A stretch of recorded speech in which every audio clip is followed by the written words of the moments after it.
Hi, everyone. Judge Andrew Napolitano here for Judging Freedom. Today is Wednesday, June 19th, 2024. Aaron Maté joins us today. You know, I got to start by apologizing. I watched one of your podcasts the other day, and you introduced yourself, and it was Maté. And I've been saying Maté. So as we Catholics who are filled with guilt say, mea culpa, mea maxima culpa, through my fault, through my most grievous fault, for mispronouncing your name. Judge, very kind of you, but not necessary. I truly don't care. If people can say my name however they want to. So all right, God bless you. Maté, yeah, whatever it is. Oh God, my first year on the bench, the official records of the New Jersey court system listed me as Anthony Napolitano, and I threatened to arrest the guy that did it. I was furious, and then I came down from the clouds and realized anybody could make a mistake. Aaron, welcome here. I have a lot to talk to you about because you wrote a very important piece on your Substack venue about the significance of President Putin's offer of peace and the significance of the Western summary rejection of it. But before I do, we have some very, very new tape of Prime Minister Netanyahu complaining to President Biden. It's in English. He's looking at a camera. The whole thing was staged, that the weapons of slaughter are not coming fast enough. Bibi complaining, Sonia. When Secretary Blinken was recently here in Israel, we had a candid conversation. I said I deeply appreciated the support the U.S. has given Israel from the beginning of the war. But I also said something else. I said it's inconceivable that in the past few months, the administration has been withholding weapons and ammunition to Israel. Israel, America's closest ally, fighting for its life, fighting against Iran and our other common enemies.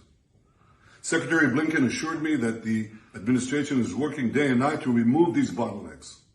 I certainly hope that's the case. It should be the case. During World War II, Churchill told the United States, "Give us the tools, we'll do the job." And I say, give us the tools and we'll finish the job a lot faster. And what is that job, Prime Minister Netanyahu, other than genocide, the slaughter of innocents, mowing the grass, turning Gaza into Donald Trump's son-in-law's new mansions? Oh, well, what do you think before we leave this mess and go to the other one? I think I need a degree in psychiatry to try to grasp, why does Benjamin Netanyahu feel compelled to go out of his way to humiliate the president and the administration that have bent over backwards to enable his mass murder campaign in Gaza? He's complaining about the pausing of one weapon shipment that Biden did in a performative gesture to pretend that he's taking action against Israel because he's facing an uproar from progressives and ordinary people who are outraged at what Israel is doing. And Netanyahu somehow can't accept that. He can't accept, I guess, just even one token effort by Biden to pretend as if he's doing something to restrain Israel. For Netanyahu, even that is inconceivable, to use his words. And therefore, he makes this video throwing Biden under the bus. And the Biden administration, of course, rather than telling Netanyahu to, take a hike, they came out and said, "Oh, we don't know what he's talking about. All we did was pause one weapon shipment. But by the way, we're still working on maybe getting that weapons delivery to Israel." So they're taking his humiliation on the chin. They canceled one meeting. That's what they did. They canceled one meeting. But then a U.S. official told Axios that the meeting is not even canceled. It's been postponed. So Netanyahu feels compelled for some reason to humiliate Biden, and Biden and his aides feel compelled to continue humiliating themselves. And for what? So that Israel can continue to carry out all these atrocities against defenseless people inside Gaza. There's been more video coming out by the day of just the most unspeakable atrocities. I don't even want to describe, but anybody can go find them for themselves. The images we're seeing from Gaza of children being slaughtered, people having their limbs blown off, just unspeakable. And for Netanyahu, he's not being given enough weapons of war to commit these atrocities because Biden paused one weapon shipment. And why Biden takes this, why politicians in both parties are united behind this, honestly, you need a psychiatrist at this point to explain it, beyond, of course, the obvious reasons of the power of the Israel lobby, the fidelity to Israel because of its services to U.S. hegemony. But it just, it's unspeakable. It has been for a long time. The Republicans have circulated the word on Capitol Hill that the last time Prime Minister Netanyahu addressed a joint session of Congress, in 40 minutes or so of his speech, he was interrupted by standing ovations 55 times, and they are determined to break that record. And it will be the entire Congress without Congressman Thomas Massey and Senator Bernie Sanders. Maybe a few others will have the courage, but those are the only two of whom we know at this point. Again, before we jump to your piece on Ukraine and President Putin's offer of peace, whatever became of the Israeli three-part ceasefire proposal? That's the one that President Biden said was the Israeli originated. Secretary Blinken said Israeli originated. Admiral Kirby said Israeli originated. Jake Sullivan said Israeli originated, and the Israelis rejected it. Exactly. Another great example of the Biden administration humiliating itself in the service of Israel. Israel can't do anything to even pretend as if they care about peace and ending this war. They're just bent on continuing to commit mass murder until they've had enough, until they feel that Hamas is completely destroyed and that enough of Gaza has been destroyed. And they won't even pay lip service to the Biden administration's pretend efforts that Israel wants to stop this war. The ceasefire proposal that Biden put forward, it sounded good, but the problem is it wasn't what he described. Israel and the U.S. still insist on this language that basically allows them to determine that Hamas is acting in good faith. And if they decide that Hamas is not acting in good faith, then they can continue to carry out this mass murder campaign. What Hamas has said is we want binding commitments for a permanent end to the war. And because neither the U.S. or Israel will do that, because they want to reserve Israel's right to continue to carry out all these atrocities, we will not have a ceasefire in place. And Biden is pretending as if Israel has accepted a proposal that, as you said, Israel has openly rejected.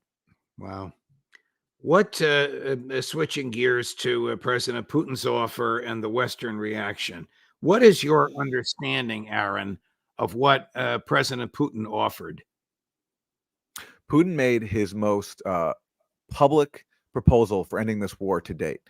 He said that, first of all, Ukraine has to commit to permanent neutrality. So not joining a military alliance, whether it's NATO or a Russian-led military alliance, just permanent neutrality. Now, for those who think that's a radical demand, that happened to be previously enshrined in Ukraine's founding constitution until it was reversed under the rule of Ukrainian governments that were catering to Ukrainian ultranationalists and the West. But Putin is basically demanding there what Ukraine actually used to enshrine. So that's actually not a very radical demand. And it makes a lot of sense for Ukraine, a very divided country, to not be a part of a military bloc, whether it's a Russian-led one or a Western-led one. So that's Putin's first demand. Then he says that if Ukraine withdraws from the 4 regions of Ukraine that Russia has claimed as its own, then we can begin negotiations for ending the war. And if you look at the regions that Russia is talking about, we know that, for example, in the Donbass, there's a huge percentage of the population there that supports Russia. That's why there hasn't been very much resistance to Russian control of those territories. So that's the demand. And then he says we can begin talking. And he threw in a hint there that actually maybe he'd be willing to actually not lay claim to all those regions, because in his remarks, and I really recommend for people who have the time to go read them, he said that early on in the invasion, he was speaking to a Western diplomat who he didn't name, but it's most likely Naftali Bennett, the former Israeli prime minister, who was mediating early on. And Bennett actually said famously that it was the West that blocked a peaceful settlement. Putin said that Bennett asked him, well, if you just care about the Donbass and Crimea, why are you also in other regions, including Zaporizhia? And what Putin said, he told Bennett, was that basically we're there because we want to make sure that we have a land bridge to Crimea, which Russia has claimed as its own, and where the majority of the population wants to be a part of Russia. If you believe the overwhelming majority, yeah, vast majority. If you believe U.S. government-funded polls, and so basically, what I heard from Putin there was that if Russia can be guaranteed a land bridge to Crimea through these regions, then possibly Russia would be willing to give up those regions, not even annex them. Now, certainly, Putin was saying that was his position back then. At this point, now that there's been so much time has passed, and famously, Ukraine walked away from the Istanbul Accords, which could have ended all this more than 2 years ago. I don't know if Putin has the same position now, but the point is, we'll never know unless there's an attempt to find out. Right. And what has the West done in response to Putin's proposal? Olaf Scholz said, "It's not serious. We're not even going to discuss it." So, if that's the prevailing position, then that's just a recipe for, I think, Ukraine to lose not just more people, but more territory, because you're asking basically Russia to keep this war going. And so long as the war is going, then Russia will try to take more territory, and Putin will take more, and Ukraine will wind up with even less. So why not even try to talk with Putin? I did not know that Naftali Bennett was a very, very interesting history in Israeli politics, with which I'm sure you're more familiar than I, was involved in any of this. How many times has the West shunned negotiations, and how can the West justify shunning these negotiations? We know about Istanbul. We know the agreement. When President Putin was interviewed by Tucker Carlson, President Putin held his fingers about an inch apart, saying the agreement was this thick. That's how detailed it was. And the pages were initialed. We know about that. But were there other aspects to that, or parts of it, or follow-ups to it, or efforts to negotiate that were also shunned by the West? Well, if you go to Putin's speech, he goes through a long list of instances where the West has shunned diplomacy, going back many years. He talks about an episode I don't think he's ever spoken about before, where during the Maidan coup of February 2014, of late 2013, early 2014, the protests against the government of Yanukovych that turned violent and led That's to Victoria Nuland and her cookies and her killers. Exactly. So he talks then about a conversation he had with Barack Obama, where he says Obama agreed with him on supporting a power sharing agreement that was reached to end the Maidan unrest.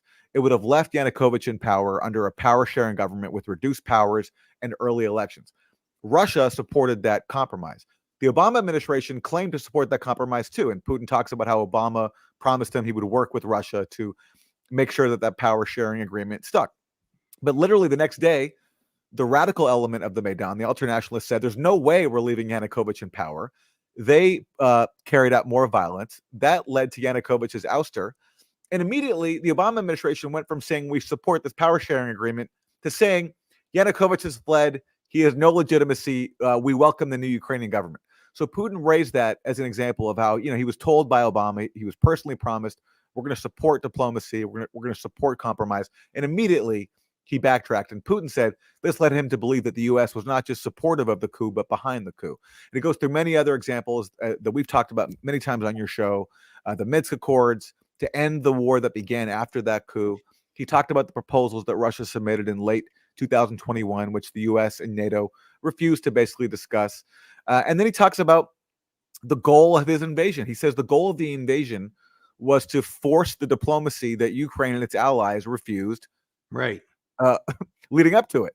And the evidence for that is actually pretty strong, because right after Russia invades, diplomacy begins. So if Putin is really hell-bent on taking over all of Ukraine, as his Western detractors claim, why then is he immediately holding negotiations with Ukraine to try to end the war? And those negotiations culminate in the Istanbul Agreement, which, as Putin talked about, was very detailed. And a lot of things were worked out. Putin basically got Ukraine to agree to permanent neutrality, which, according to Ukraine's top negotiator, was Russia's key priority. But then those accords were suddenly abandoned. And we know the reason why. Boris Johnson came and told Ukraine to keep fighting, even though another Ukrainian negotiator said we had a real compromise. That compromise wasn't in line with the U.S. agenda of basically using Ukraine to weaken Russia, and that's why there couldn't be peace. I know that you and Max have had your battles with the New York Times, but did the New York Times finally admit the existence and legitimacy of the Istanbul Accord? And did the New York Times articulate some new excuse for the Ukrainians to walk away from it? Yes, they did. So the Times has basically taken a vow of silence when it comes to the Istanbul talks, which is pretty extraordinary, because you have this, consequential war, this proxy war between the world's two nuclear powers, there were these negotiations very early on that could have ended it. And the Times has basically been silent about it. Why has the Times said almost nothing about the Istanbul talks? Well, I think the reason is because the Biden administration sabotaged those talks. And because outlets like the Times do the bidding of the Biden administration on issues like this, they've pretty much ignored the contents of those talks and the implications of the fact that they were undermined. But finally, the Times, after more than 2 years, has broken its vow of silence. For the first time, for example, they've printed the words of a top Ukrainian negotiator who said that we found a real compromise in Istanbul. And they've printed documents showing how detailed these agreements were. So it's actually some important journalism that's finally come out, albeit, of course, way too late. Now, they have some important omissions. So, for example, they don't mention that Boris Johnson went to Kyiv immediately and said to Ukraine, don't make this agreement, keep fighting Russia. They don't mention that. Maybe we'll get that from the Times in another 2 years. Who knows, if we're lucky. But the Times, I think, does importantly have a few things. First of all, the Times does interview American officials who confirm that they were opposed to the deal reached in Istanbul. So that's important because the Biden administration has said very, very little about those talks, which is revealing in itself. Did the American officials, whoever they were, and we can guess who they are, tell the Times why they opposed it if both the Russians and the Ukrainians agreed to it? Yeah, they were opposed to it because Ukraine would commit to permanent neutrality, to not joining NATO. And there's one official who says that, this basically means that Ukraine is committing to disarming itself. No, it's not actually. All it's doing is Ukraine's committing to being neutral so that it can't be used as a pawn in a very dangerous geopolitical game between the world's top nuclear powers. So in the eyes of the US, though, that's Ukraine disarming itself because they only see Ukraine as basically a proxy that can be used against Russia. So from the point of view of the US, Ukraine committing to neutrality is Ukraine undermining its own defense, when meanwhile, it's the best thing for Ukraine's defense because it can no longer be exploited by anybody for a proxy war. Including the U.S. Now, I may have interrupted your train of thought by asking if they gave reasons. Does the Times reveal anything else that's of interest to us? Yes, they offer up a brand new excuse for why those talks failed. So there have been a few rounds of excuses before. Initially, Ukraine said that we couldn't reach this peace deal in Istanbul because of Bucha. These allegations of Russian atrocities surfaced in Bucha, and therefore we had to walk away because we can't make peace with these people who commit such unspeakable crimes. Now, we know that's not true because despite the claims that Ukraine couldn't reach a deal with Russia over the Bucha allegations, and, I'm not going to weigh in on what was true or not. I'm going to assume for a second that all the allegations against Russia and Bucha were true, okay? But we know that the Ukrainian excuse is not true because the negotiations continued well after Bucha. What happened after Bucha was that Boris Johnson came to Ukraine and said, don't make this deal. And that's what did it. Because if Bucha really was the reason, then Ukraine would have stopped the negotiations immediately. They didn't. They kept talking. Zelensky even said that, we have to keep talking to Russia to make sure that these atrocities don't happen ever again in Bucha, which is right. If you care about atrocities, you'd want to stop the war immediately so that more atrocities don't happen. I know many people have questioned whether, Russia was responsible for the Bucha atrocities to begin with. But regardless, if you care about stopping atrocities, you'll have any interest in stopping the war. So the Bucha excuse was not true because they kept talking. Then we got another excuse. The head Ukrainian negotiator said that, yes, Russia just wanted permanent neutrality for Ukraine, but we couldn't trust them. We couldn't trust Russia. So therefore, we couldn't make a deal with them. Okay, so that was the other excuse. Now we get a new excuse. Now we were told by Ukrainians that at the last minute, Russia tried to insert a clause that basically said that, okay, Ukraine is going to have guarantor states, including the U.S. and Russia. And Russia tried to now claim that in the event of an attack on Ukraine again, if any of the guarantor states are going to come to Ukraine's defense, then they all have to agree on their response. And so this was Russia's last-minute clause that any act of military defense of Ukraine by the guarantor states requires unanimous consent. And the Ukrainian argument here, which is parroted by the Times, is that what Russia was trying to do there is say that if Russia attacks Ukraine again, Russia will have a veto over any multilateral response because that any response would require Russia's assent. So basically, Russia will be able to veto any future response to Russia's own aggression, which doesn't make any sense but earlier in the proposed agreement, Article 2, it says very clearly that no, basically Russia was committing to not attack Ukraine again. So imagine Russia attacking Ukraine again and then saying, no, nobody else can respond because we can veto that under this later clause. Well, if Russia is already attacking Ukraine again, then they've already violated the agreement. So therefore, Russia would have no grounds to turn around and say, sorry, nobody else can come to Ukraine's defense because we vetoed that. They can't do that if they've already violated the agreement by attacking Ukraine. Well, this is almost ridiculous. Wow. What happened at Bucha? Well, Ukraine claims that Russian forces committed atrocities against Bucha, and they discovered this after Russia withdrew, which happened right as the negotiations were happening. The timing is very odd because right before that, Russia had pulled back from Kyiv in what Russia said was a sign of goodwill for achieving peace in Istanbul. Putin said he did that at the request of Western states. He didn't name them. I presume it was Russia and it was Germany and France. And right then, just as these talks are gaining steam, as Ukrainians are saying we're reaching a real compromise with Russia, all of a sudden these claims of Russian atrocities in Bucha surface. I don't know what happened in Bucha. I don't know. There should be an independent investigation. I do know that the Pentagon very interestingly came out and said we can't confirm any of these claims of Russian atrocities. But again, I'm assuming even if all the allegations against Russia are true, why then would you sabotage negotiations that could ensure that no further atrocities would take place? Because by walking away from that peace deal with Russia, you were ensuring that many more people would get killed, which is exactly what has happened.